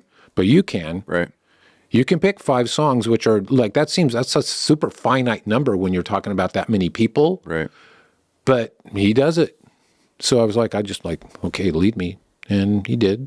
And a bunch of times I did it from great attitudes. A bunch of times I did bad attitude.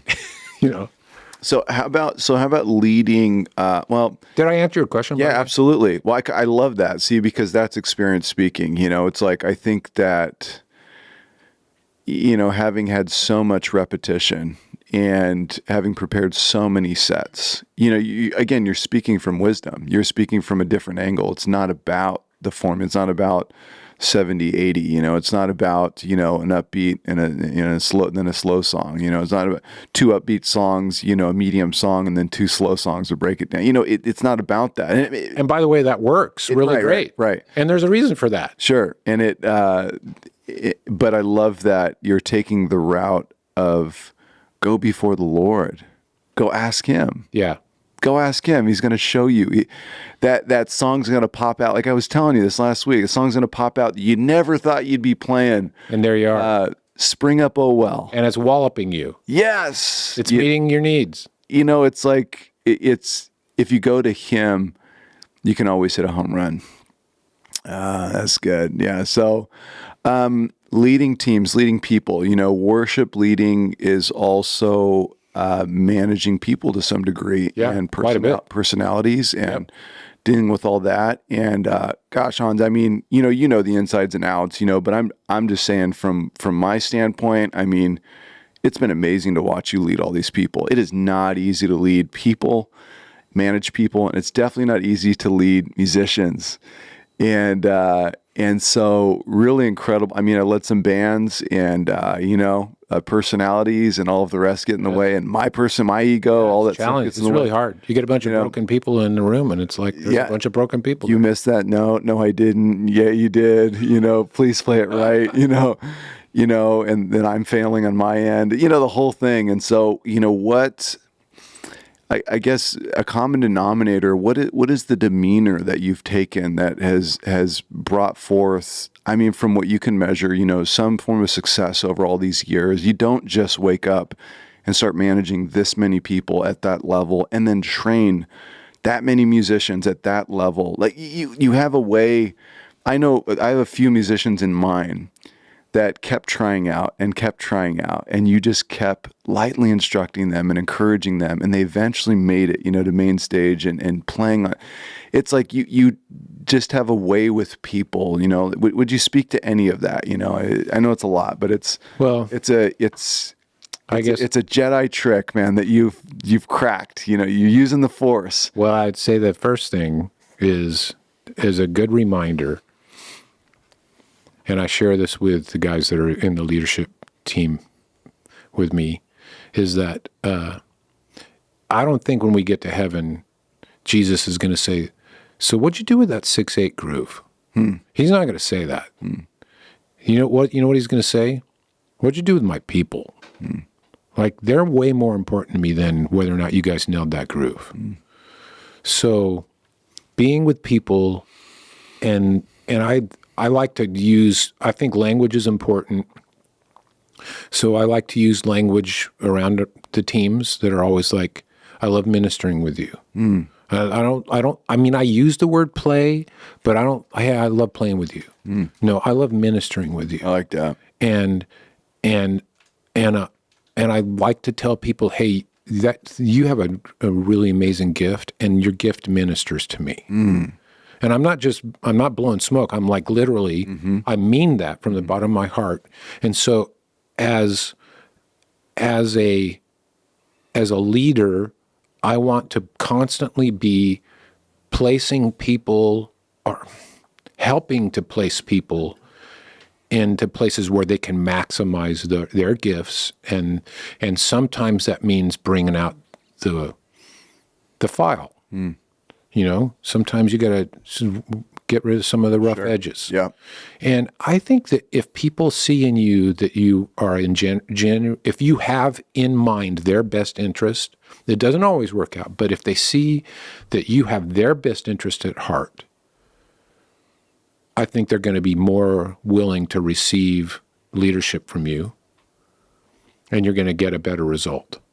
And ultimately, if you really do have their best interest at heart, that means that God's going to show you new things about yourself as you lead them, because maybe the thing that you think is the best thing for them, God starts you in this process and you think, well, I'm going to get to here.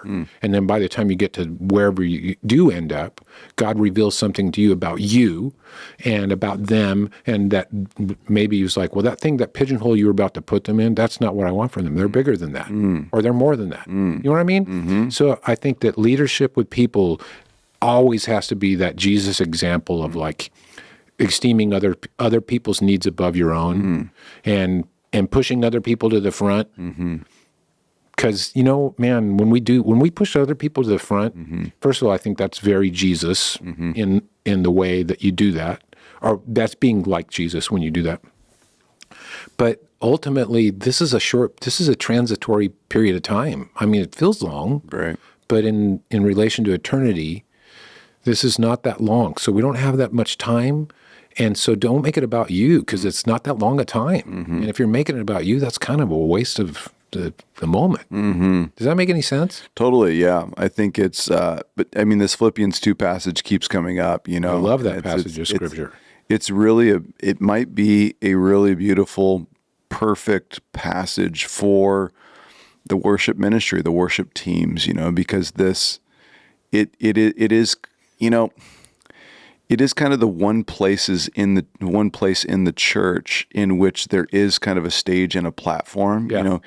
I don't know if the ushers are vying, for, but Well, maybe they are, to some degree, but you know what I mean? They probably didn't audition for that. Totally. Yeah. And it's like, yeah, the microscope is put on to a musician, and if maybe they've been singing their whole life, maybe they've been playing their whole life, and they step in and, but they're not playing to the level, that has happened over the years, and they have to, and so they step in, and it can be very, it can hurt a person, right? It can really attack a person. So especially artists, there's an emotional side there that's you're even as I'm talking right now, I'm trying to be careful with words as I don't desire to disrupt or hurt, but.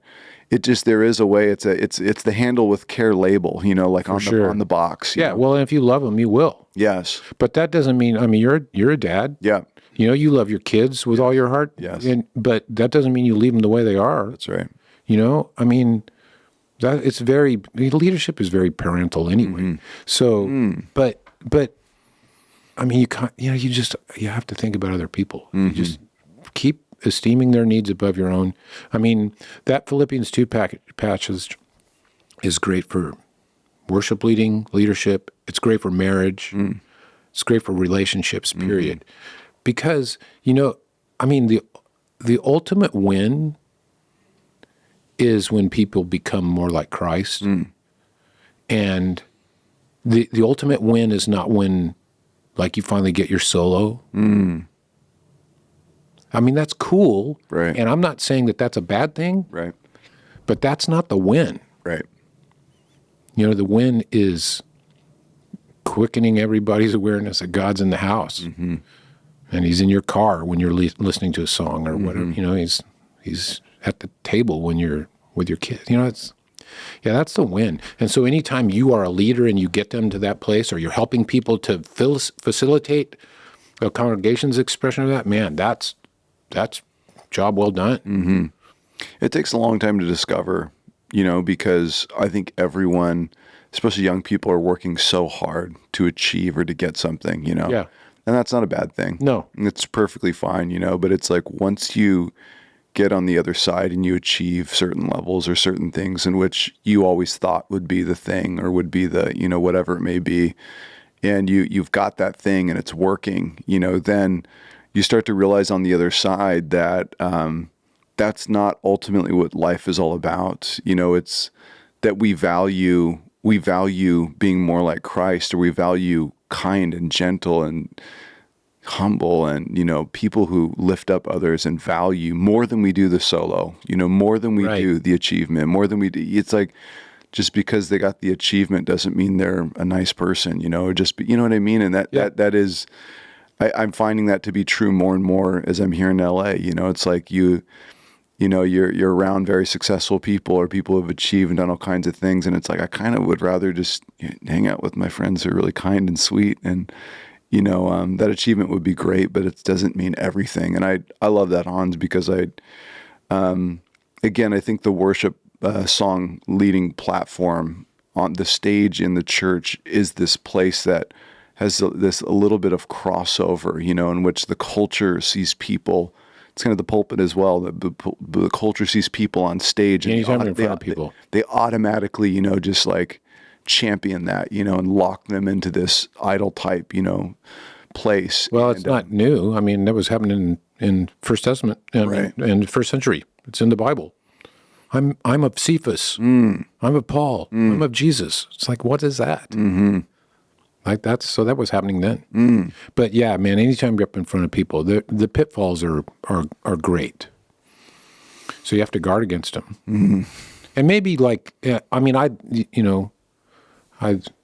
have been times in my life when my wife has said, "You overcorrected." Can you just sometimes I may have said no to something. I don't want to make it about me. And she's like, that's dumb. Mm-hmm. And she was right. Praise God for our wives. Yeah, she was right. Because maybe in a sense, me not wanting it to be about me was me making it about me. Oh, wow. Yeah, interesting. Isn't that weird? Yeah. Oh, I don't know. I get it. Yeah, I get it. But that thing you said about, ambition and people wanting to get to a certain place. That's not a bad thing. Totally. But hey, I'm an old guy now, and that sense of wanting to fill holes in your life, that never goes away. It doesn't ever go away. And even if you achieve a position, notoriety, whatever the thing is, that's not what's going to fill that hole. And I think it's okay. I mean, I think it's part of the package of living in a fallen world. Totally.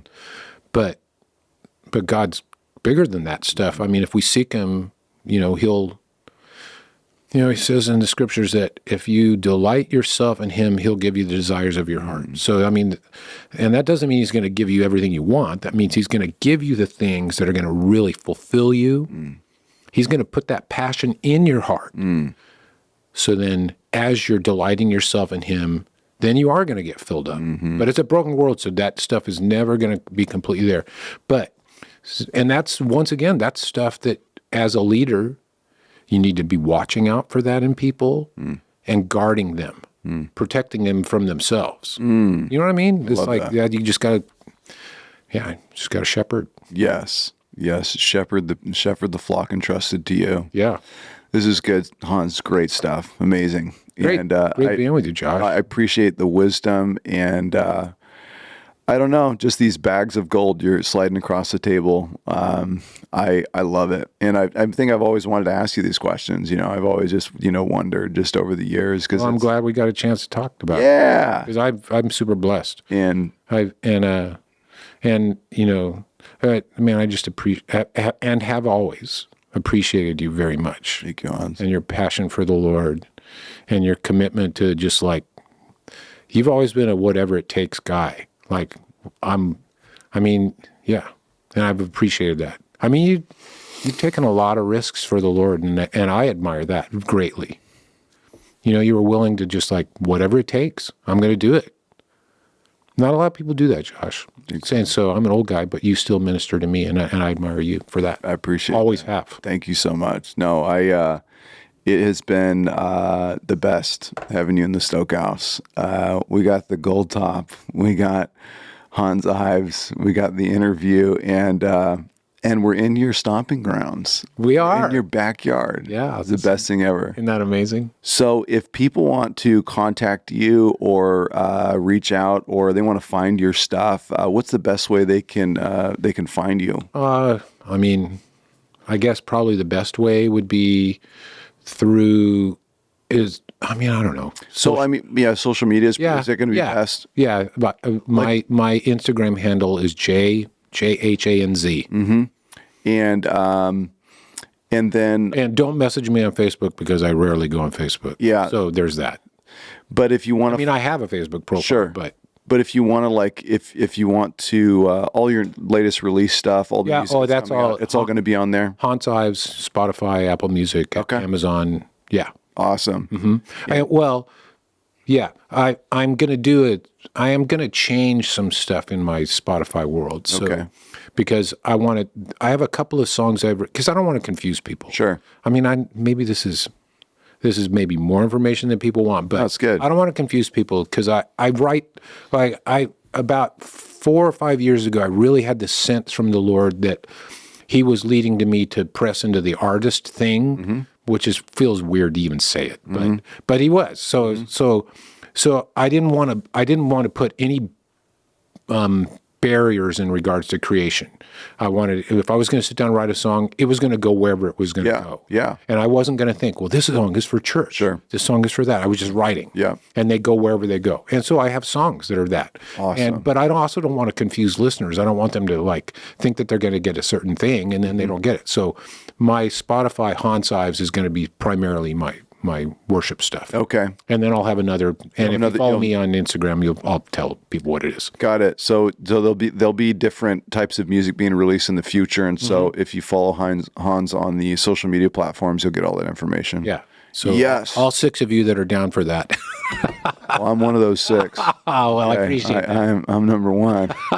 And no, I love I mean, I'm telling you, hon, you got to put this stuff out. Musicians are always nervous about, like what people are going to think about this. And that. I'm just like, just send it. Like, Well, that's really good advice. No, please just send it. Yeah, because I want the gold. You're going to lock it in an archive forever. I'm never going to get to hear it. We just get in our heads. We're just dumb. I'm never going to get to hear it. Well, tell me, I got stuff I've written. I'm like, I don't want to release that. I don't want to ever hear it. But you're a great musician, Hans. You got to release this stuff. Okay, well, I'm working on it.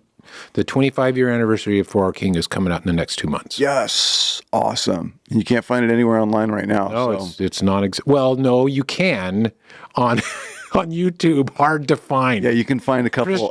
Christian Hard to Find. Okay, Christian Hard to Find, which is hilarious. It's called Christian Hard to Find. So that's funny. We need this. We need this release. Yeah, it's coming out.